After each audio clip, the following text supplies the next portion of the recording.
Sallu ala Muhammad wa ali Muhammad, please.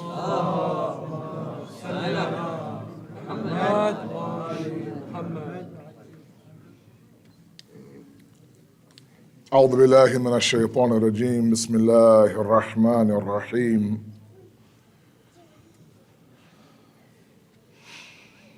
الحمد لله الذي لا يبلغ مدحته القائلون ولا يحصي نعماءه العادون ولا يؤدي حقه المجتهدون الذي لا يدركه بعد الحمم ولا يناله غوص الفطن ثم الصلاة والسلام على أشرف الأنبياء والمرسلين حبيب قلوبنا وطبيب نفوسنا وشفيع ذنوبنا سيدنا ومولانا أبي القاسم محمد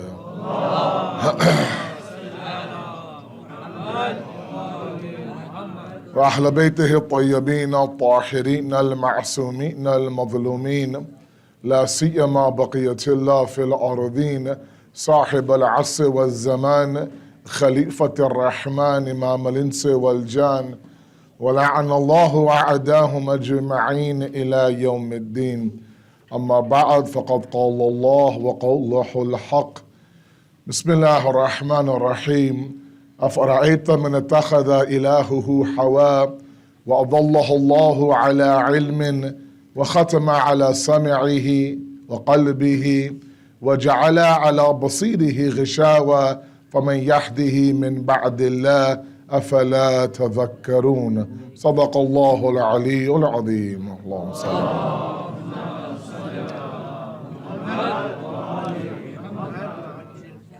The captivity of religion has been our ongoing topic. Tonight is our final lecture in this series. And before I begin my content, of course, let me express my gratitude, first and foremost, towards Allah subhanahu wa ta'ala. Anything any of us do for His mission and to progress His knowledge in this world is only through His tawfiq. He inspires and we perspire, as they say. And so we are thankful in the kingdom of Allah that He has granted us a little bit of a chance to maybe do our part as His creation. But on a personal note to the IEC Houston community, all of you for your incredible love, your du'as, your encouragement. This is my first time ever in Houston, first time ever in this building. And it was honestly an incredible experience for me and my family. I am thankful to two individuals specifically, Raza Jafri and Ahmad Zaidi. These two young brothers, weeks before I arrived, made sure that my family and I had everything we needed for a very comfortable stay. We ask Allah to bless these two with the commitment to serve this deen and to be beside the Imam when they come. For them and their families, wallahu salawat ala Muhammad wa ala Muhammad.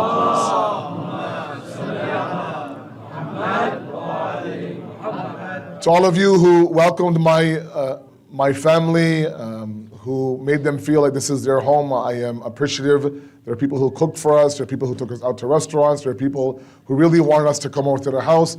There are some who opened their front doors for us. All of that, we are humbled and we are grateful and we are not worthy of that kind of love. So may Allah bless this amazing, amazing community, inshallah. And finally, I do want to thank Moulana Farhat. I've known Sayyid Farhat in our time in Qum. He was an incredible scholar back then, even more so now, and really a gem and a blessing for all of you in this community. And I hope that all of you understand the gift that he is for this community and that you allow him to lead you towards a better understanding of the deen. So inshallah, for his longevity, his tawfiq, for that of his family, for him himself, one loud salawat ala Muhammad wa ala Muhammad.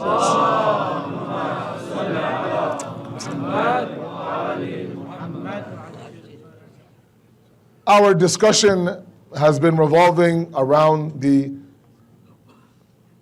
23rd verse of the 45th chapter of the glorious Quran, where Allah subhanahu wa ta'ala is asking us to have a look at those individuals who have allowed their desires to be their God. who have allowed their hawa to be their ilah. And afterwards, when someone does that, when someone lives a conscious life to simply say that I'm going to follow whatever my desire wants, whether or not that affects my wife or affects my children or affects my family, it doesn't matter. I'm going to do what I want to do. And Allah subhanahu wa ta'ala makes them zaleel in this world. He misguides them in this world. And then He seals khatama ala sami'ihi wa qalbihi, their hearing and their hearts, covering their eyes. فَمَنْ يَهْدِهِ مِنْ بَعْدِ اللَّهِ, who will guide you after Allah subhanahu wa ta'ala. Do we not ponder? We have paired this verse with a very profound statement by Amir al-Mu'mineen in Nahj al-Balagha, letter number 53 to Maliki Ashtar. He says, إِنَّ هَذَا الدِّينَ قَدْ كَانَ أَسِيرًا. This deen now was in the hands of those who are evil and had become captive, imprisoned, pushed aside, had become made to be ineffective in our life. And we took these two, both the qawl al-ma'soom and the wahi of ilahi, and we came to the conclusion that are we the ones who are imprisoning our own internal deen or not? That's the question that I've been asking myself for 5 nights, and maybe all of you, is that who is pulling our strings right now? What is our motivational factor for any decision that we make?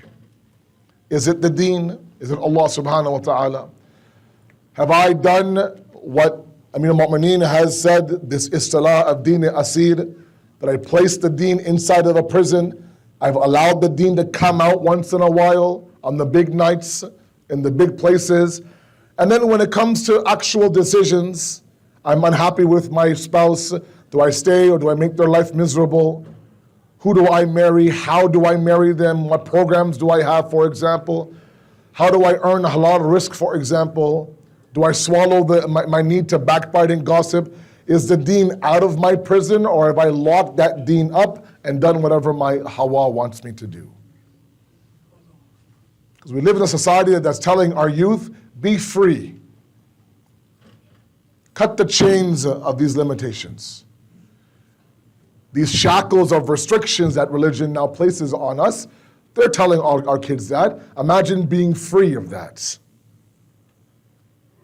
Even the way God is ridiculed sometimes in the entertainment world.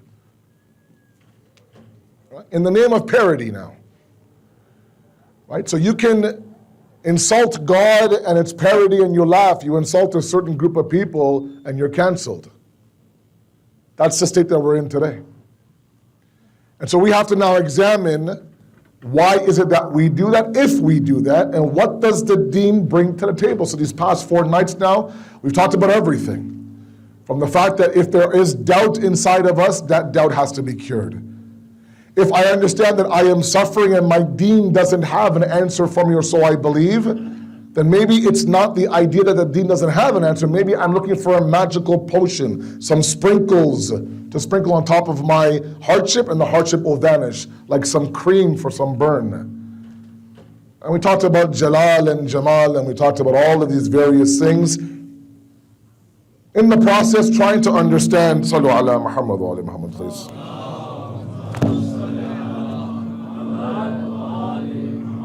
Trying to understand that the idea that if we begin to allow the deen to live our life, then we can be somewhere, we can heal, we can get through this, we can be those who are unaffected or those who are not affected by those things right now that are being shoved down our throat. Khair. And that brings me to tonight.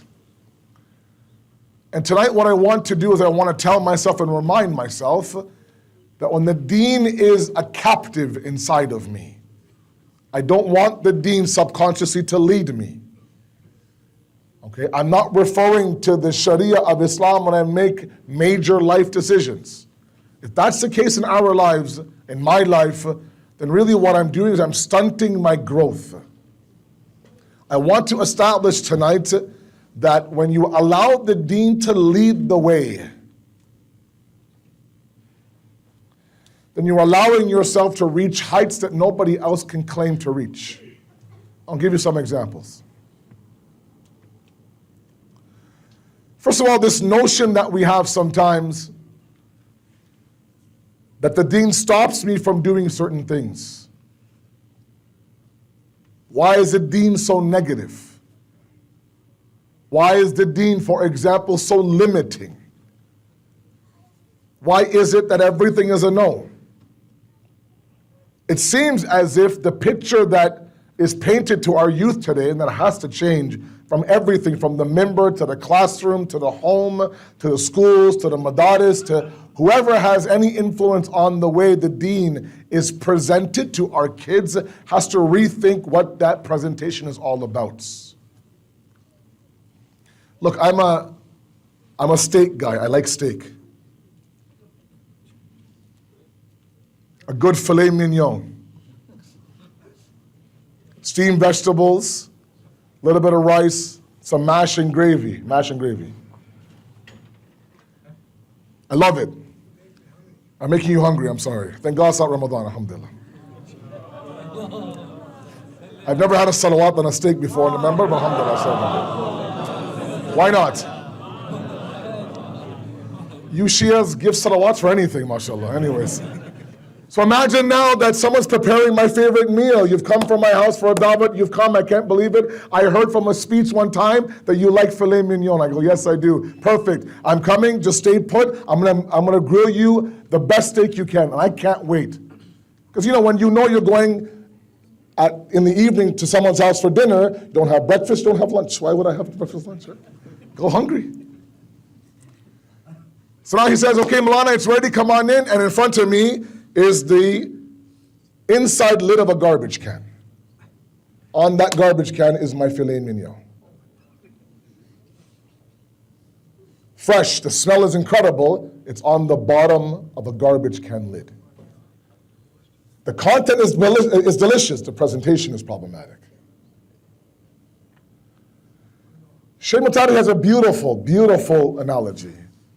He says sometimes when you are starving, and before I get to the analogy, we're going to have to do this one more time. Please come as forward as you can, if you don't mind, towards the right, with one loud salawat ala Muhammad wa al-Muhammad. You guys are good.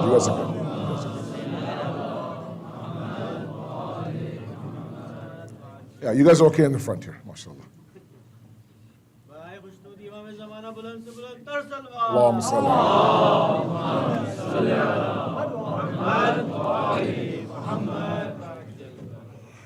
He says when you're starving to the point where your legs are shaking and you're weak, whatever the case may be, and you can't wait to eat something, if someone presents food in front of you, at that moment you won't check, calories and deep fried and how much sugar and blah, blah, blah. At this moment, I just want to what?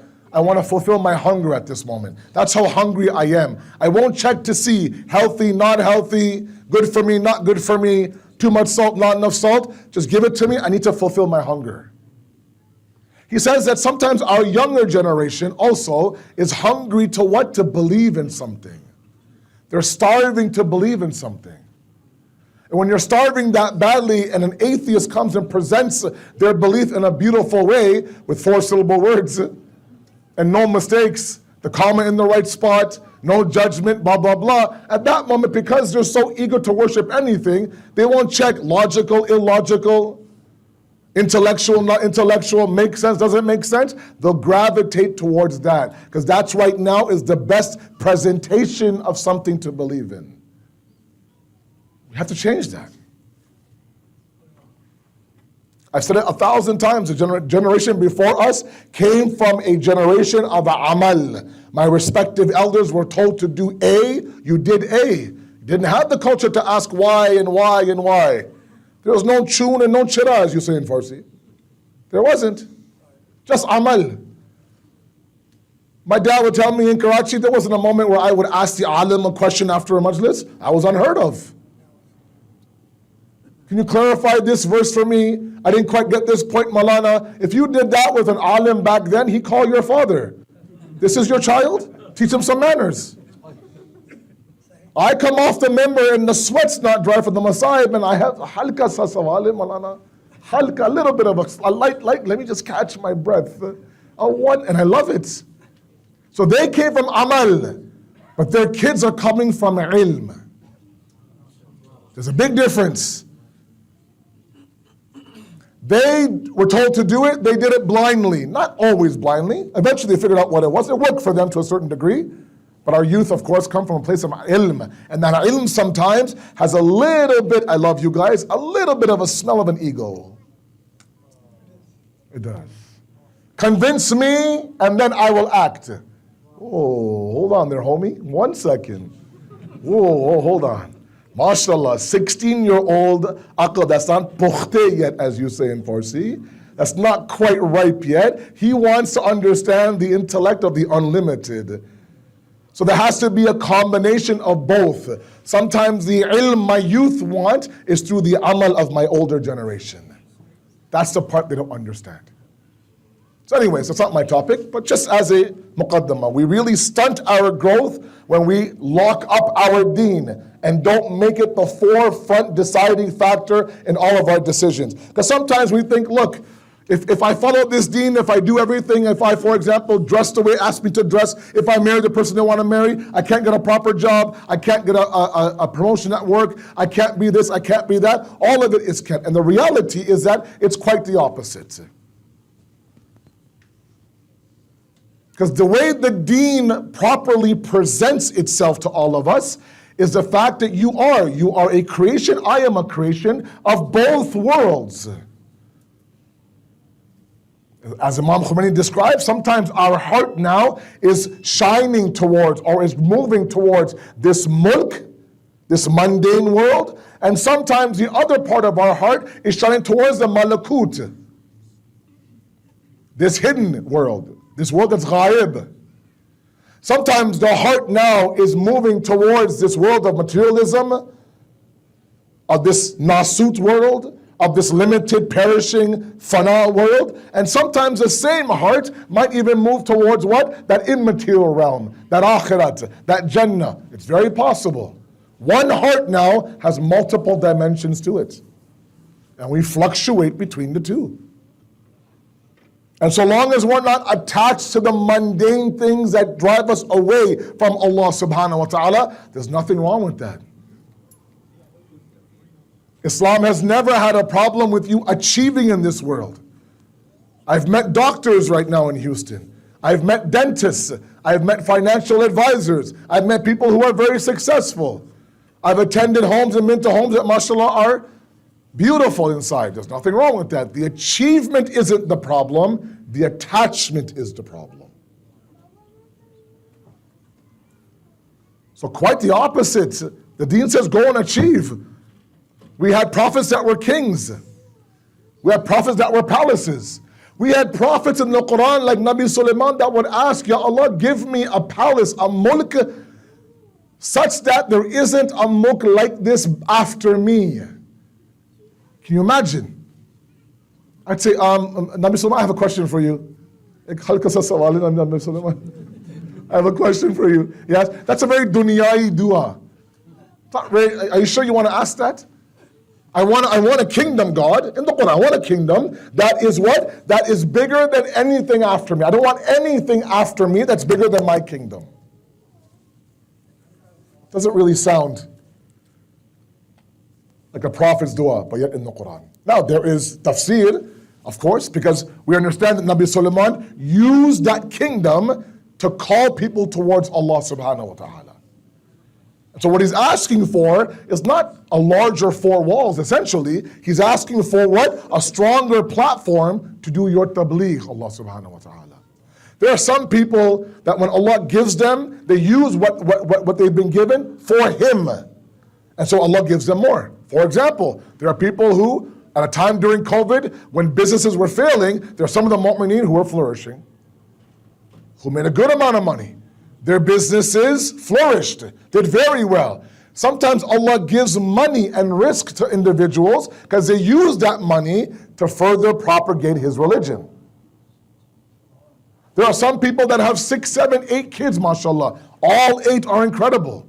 All 8 are lined up as the army of the Imam. All 8 are what? Are servants of Allah subhanahu wa ta'ala. So Allah gives them more. Nabi Sulaiman is using this palace to what? To bring every creation, from the birds to the wind to the ants to everyone, even Bilqis, all the way towards Allah subhanahu wa ta'ala. The bigger the platform, the more the people will come towards Allah. On the outside, on the zahir, it's a dunyai dua. It's like saying, Allah, I want a 5,000, 6,000 square foot house. I want the biggest house on my block. On Shab al-Qadr, you're asking that. And that's why in Nahj al-Balagha, Imam Ali alayhi salatu wasalam,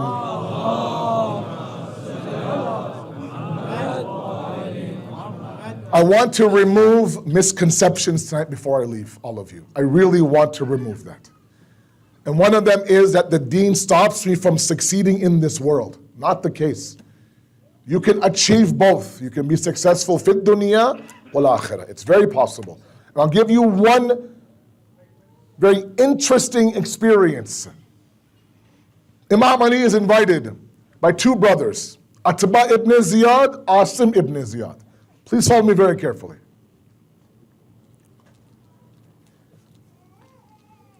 The first brother, the older brother, is the one who invites Imam Ali to his house. And he says to him that I want you to come and bless my home. Imam Ali accepts, enters the house is massive. The house is massive, big house. The first thing that Imam Ali says to him is that why would you waste your efforts in trying to have a house this big in this world when you could have something 10 times bigger in that world? But he doesn't stop there. He says, if you want a house 10 times bigger in that world, then use this house in this world to get that house in that world. How do you do that? He says, invite the poor. Feed those who are needy. Make this a house where your relatives come and do Sila Rahim, for example. Have programs and gatherings where we are mentioned, the Ahlul Bayt. When you use the risk for Allah subhanahu wa ta'ala, it's actually a springboard or an excuse he has to give you that risk in the hereafter. And then Asim ibn Ziyad, his brother, also arrives, interesting story. Now he arrives in what? In rags. Patched up clothing. And Atba says, Mawla, I called you here so that you can talk to my brother. He walks around town looking like this. When I ask him why, he says, I want to be one of Ali's Shias. Please talk to him. Imam Ali says, what is the state that you're in? Why are you dressed like this? I want to be one of your Shias. This is not one of my Shias. If Allah has given you risk, you thank Allah subhanahu wa ta'ala by using that risk. And we have 1,000 more stories like that.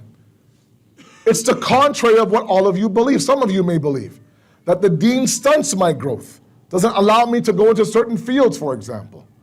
When in reality, you can both be a person of pride, of success, and a person who is also enslaved to Allah subhanahu wa ta'ala. Let me give you two examples. Sallu ala Muhammad wa ala Muhammad.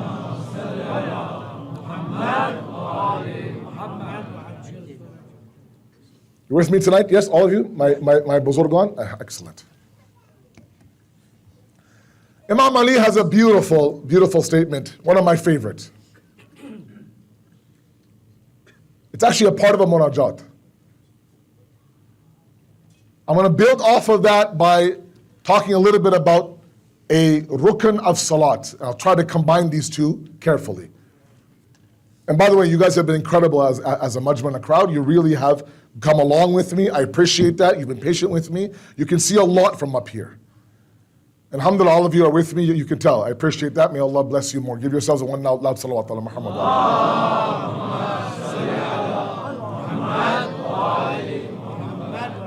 You can tell when the crowd's not with you, and that has been the case for 5 nights. He says this, Ya Ilahi,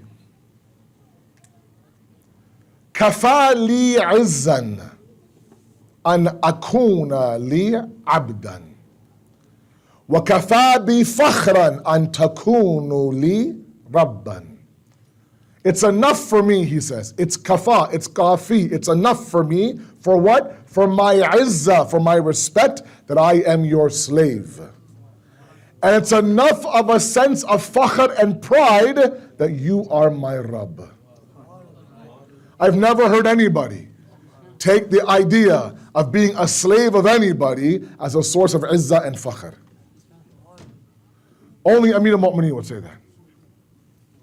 That we are people who command respect, who want respect, especially as men in the homes. Our language of love as husbands and fathers is what? Is respect. The moment that I feel that my wife or my kids aren't respecting me, I have to earn that respect, mind you, that I feel like I'm not being loved or I'm not being taken care of emotionally inside of myself. That's how I feel.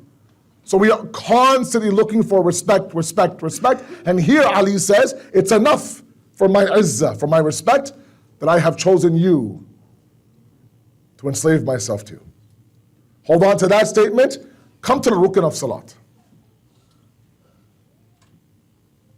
The rukn of qiyam in salat, to stand in the mihrab. In his masterpiece of adab al-salat, Imam Khomeini spends 3 pages talking about standing in salat. What could you possibly write about in 3 pages about standing? You're standing. Okay, I'm standing. But then he says, what does this standing represent? Allahu Akbar, it's incredible. I'll give you examples. It's my example, but I'll try to use the example to get to his conclusion. When we stand in salat, and we stand, we say, Allahu Akbar, we begin our qira'at of our Surah Al-Hamd. What does that standing represent? Keep in mind the statement by Amir al-Mu'mineen. Look, I'll give you an example. I used this example this morning as well in the program. You're at a wedding. You're sitting at a table with your friends. And someone comes and approaches the table that you're sitting at and begins to insult you and your family. Aggressive behavior, aggressive tone. Nor the time, nor the place to engage in this. He keeps going, he won't stop.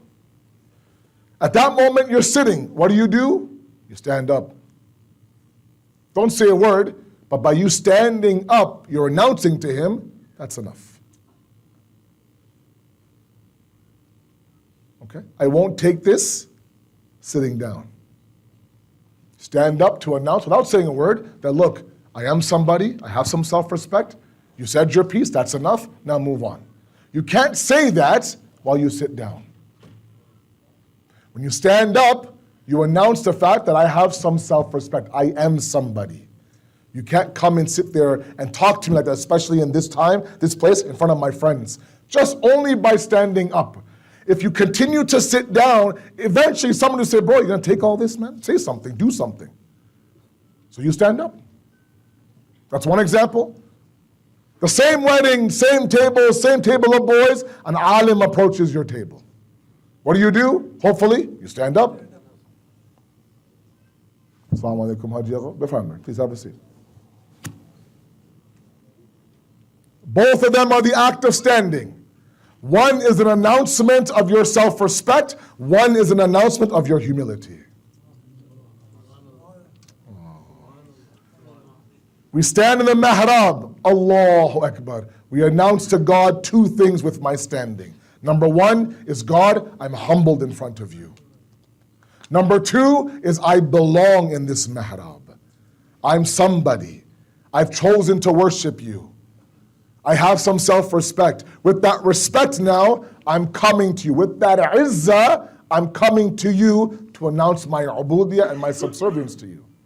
One standing announces 2 major things. It's possible for you to have that result and that success and that izzah and that respect in this world if you allow your deen to be free from prison. At the same time, you're also able to what? Be humbled and kill the ego and do all these things in this world if you allow your deen to be what? To be freed from prison. It's not either or. I choose success in this world, Moulana, that's why I imprison my deen. Or the other extreme is that I don't want to work in this world. I want to work for the hereafter. So I'll sit on my musalla. Allahu Akbar, Allahu Akbar, Allahu Akbar. The lights are off. The family is hungry. Don't worry. Your risk is in the hereafter. I need power right now. I need food right now. The water's shut off. The heart now goes towards the mulk, also goes towards the malakut as well. And this balancing act is exactly what Allah says, فَإِذَا سَوَيْتُهُ وَنَفَخْتُ فِيهِ مِنْ رُوحِي فَقَعُوا لَهُ سَاجِدِينَ. When I balanced the human being out, and then I blew into him from my spirit, then fall into sajda. We came in balanced. We came in also on the fitrat of Tawheed and Allah subhanahu wa ta'ala. Sallu ala Muhammad wa ala Muhammad.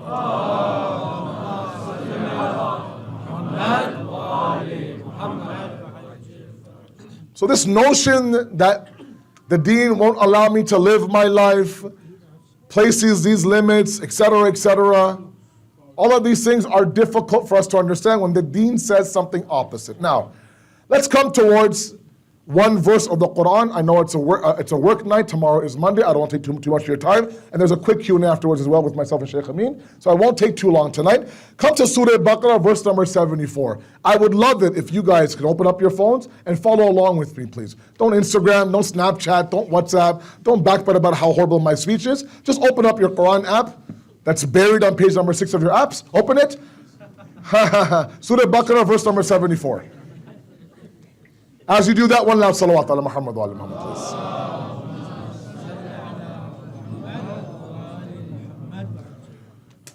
The verse picks up at that moment where now the famous cow story during Nabi Musa's time. Okay? They finally get their cow after asking so many irritating questions to Nabi Musa. They find the cow, finally bring the cow, rub the tail against the dead body. As Bahar says, that dead body rises up and they're witnessing this. All لَعَلَّكُمْ تَعْقِلُونَ. The ending of 73 is, Allah wishes for you to be the Ahle Aql. Imagine watching that and still not submitting. Imagine that. What could possibly go wrong? 74 starts. But the reason why you weren't able to understand that, and it's still your Lord Musa, and your Lord Musa, and not our Lord Musa, is because ثُمَّ قَسَتْ قُلُوبَكُمْ مِنْ بَعْدِ ذَلِكَ. Your hearts have hardened after this. And then Allah opens up an entire path of this beautiful imagery. He's such a great author, I tell you. He uses animals, he uses food, he uses the weather, and in this particular verse, he uses rocks as an example. He says, your hearts have hardened. فَهِيَ كَالْحِجَارَةِ أَوْ أَشَدُّ قَسْوَةً. They're like rocks. In fact, they're what? They're harder than rocks. And then he describes 3 different types of rocks. For all those people right now that believe the deen won't allow me to shine in this world, it's only meant for the hereafter. Absolutely not true. And I want to extract those meanings from this verse tonight. Dissect this verse, inshallah, then move towards Masayib. Sallu ala Muhammad wa ala Muhammad.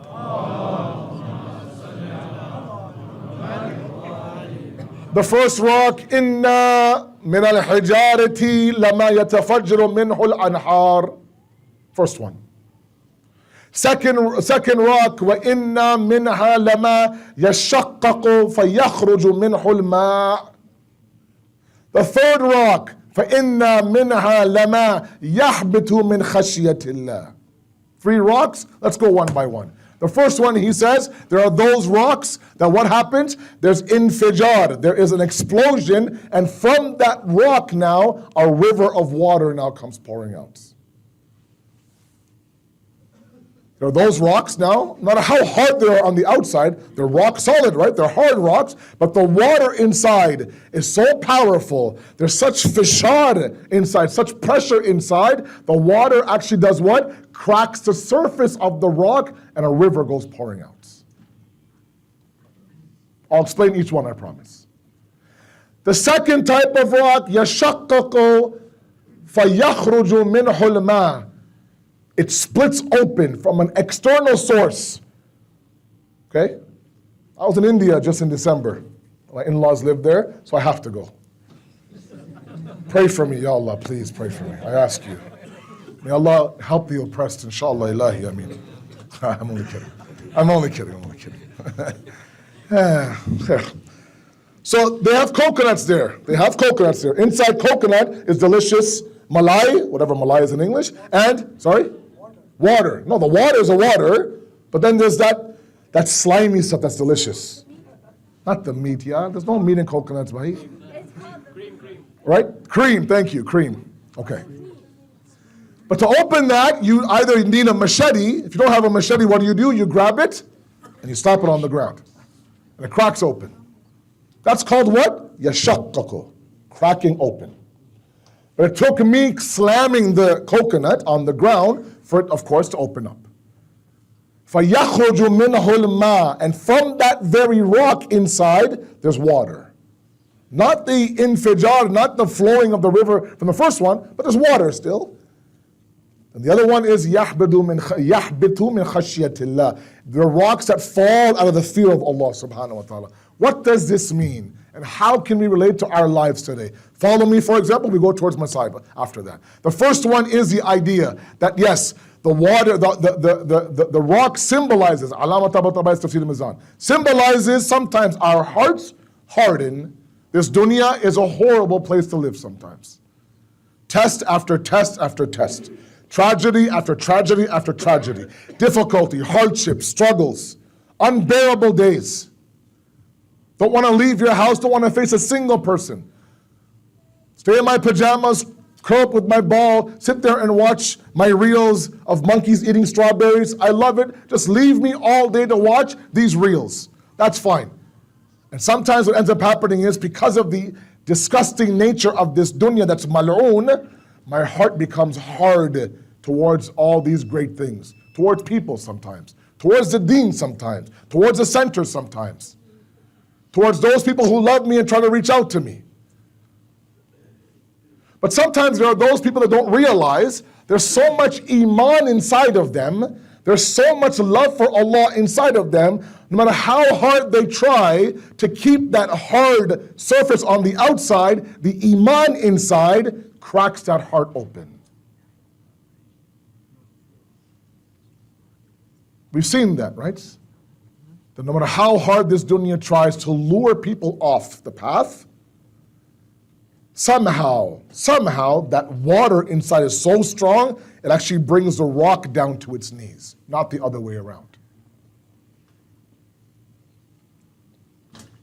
When Amir al-Mu'mineen was struck with the sword of Ibn Muljim, Fustu wa Rabbil Kaaba, I swear by the Lord of this Kaaba that I am successful. At that moment, he announced his success, even though Ali had several chances to announce how successful he was. That moment, his announcement is so monumental because this dunya threw everything at Ali to lure him off the path. Everything.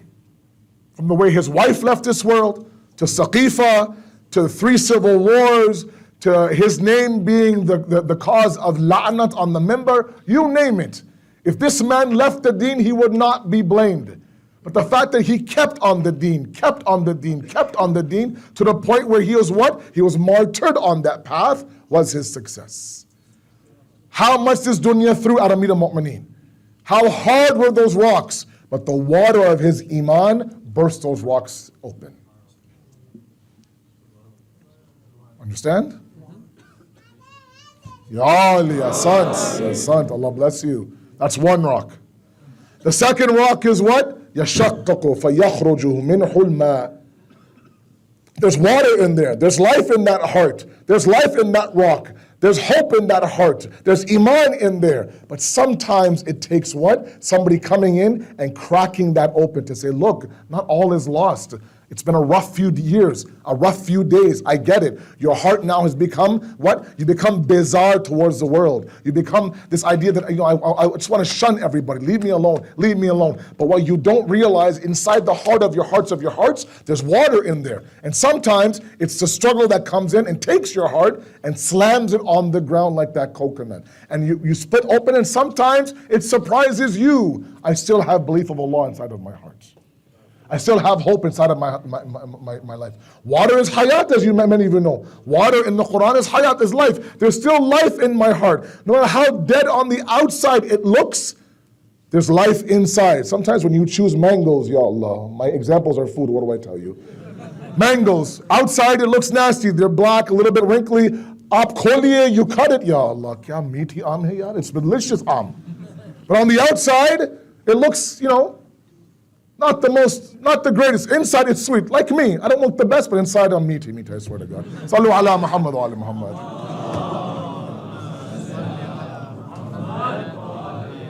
فَيَخْرُجُ مِنْهُ الْمَاءُ.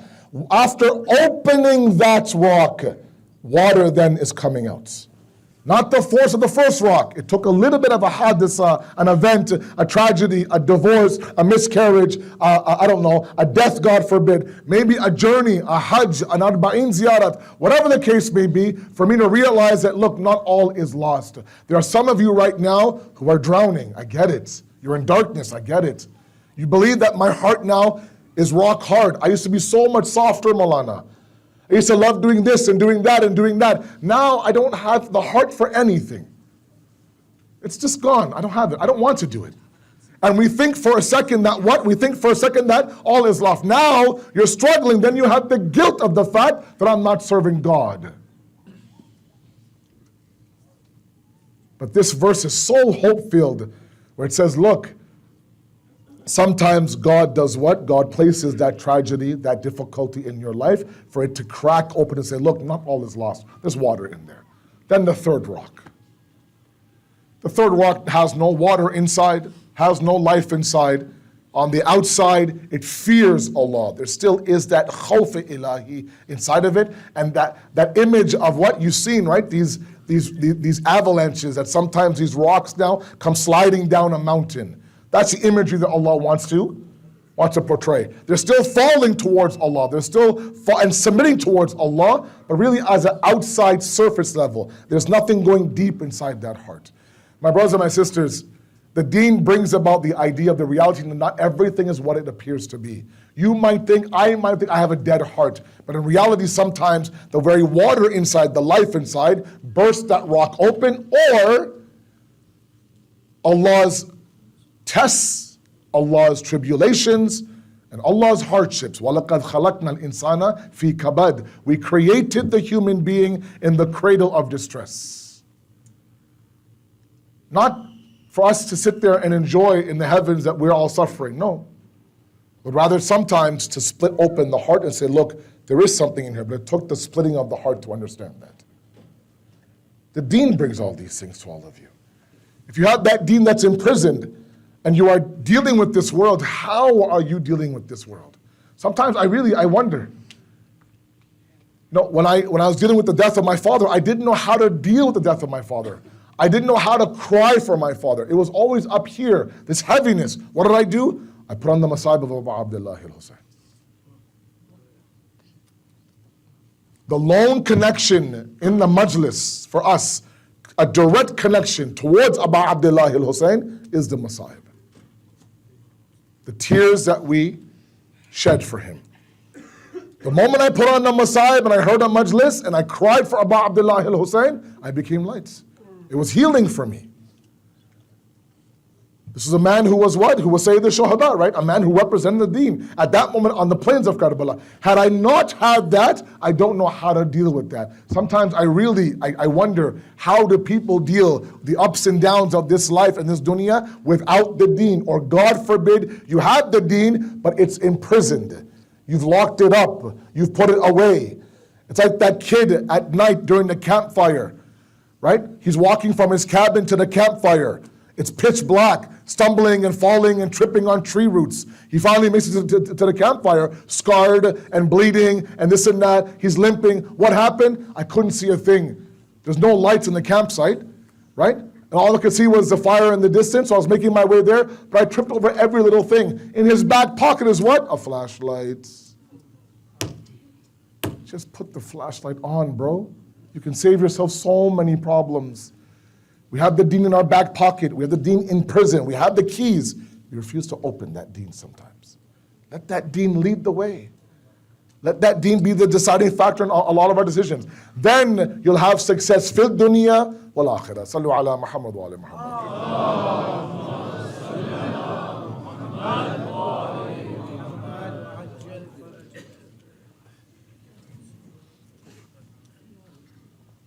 Beautiful salam read. And the tazkirah about baby Sakina, with your permission. I'm not here in Safar. I want to speak a little bit about Imam Hussein's 4-year-old daughter tonight.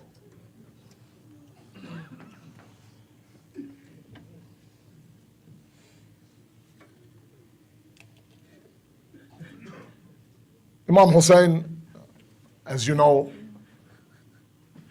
was very close to his 4-year-old Sakina. And usually fathers in the audience who have young daughters, you know how close they are to their fathers.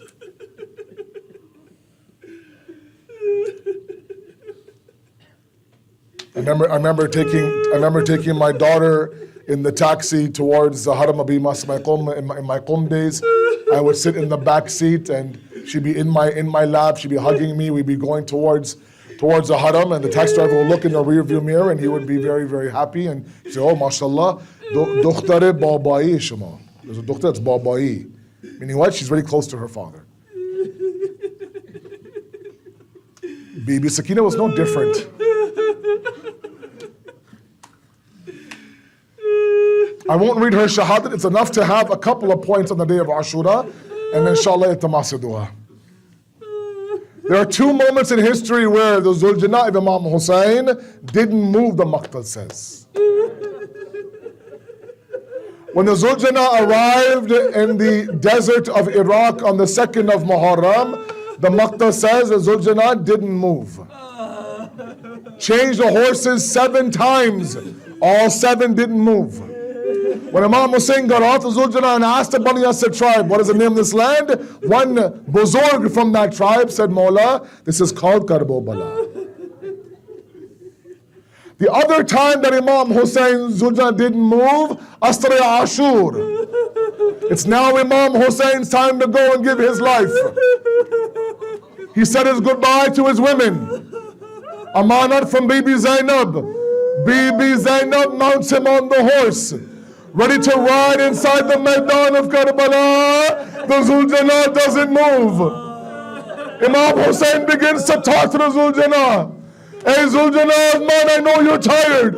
From morning to now, you brought Shaheed back with me after Shaheed. One last Akhari Zahmat. Just drop me in the Maidan of Karbala and you're free to go. But the horse wouldn't move. No matter how much Imam Hussein pleaded, the horse wouldn't move. At one moment, the horse lowers its head, a tear rolling down his face, almost as if to say, Mawla, I'm not tired. I'll take you wherever you want to go. But your 4-year-old Sakina is holding my leg. Where are you taking my Baba? Imam Hussein gets off the Zuljana, picks up his 4-year-old. I have to go, Sakina. You have to now be okay with being with your Aunt Zainab. Sleep with her at night. If you're scared, you can lie on her chest.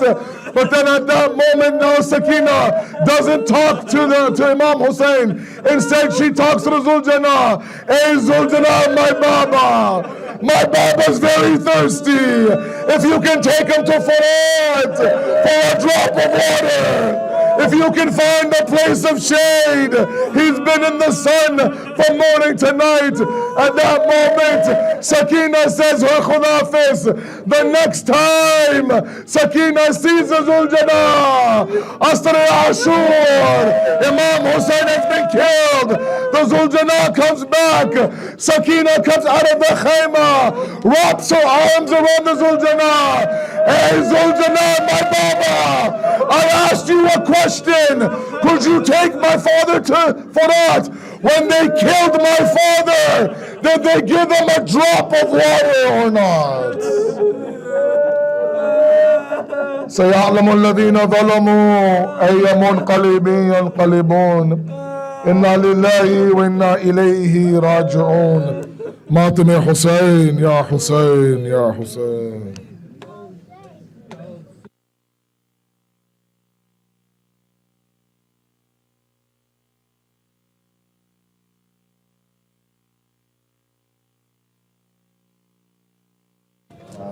Ya Hussein,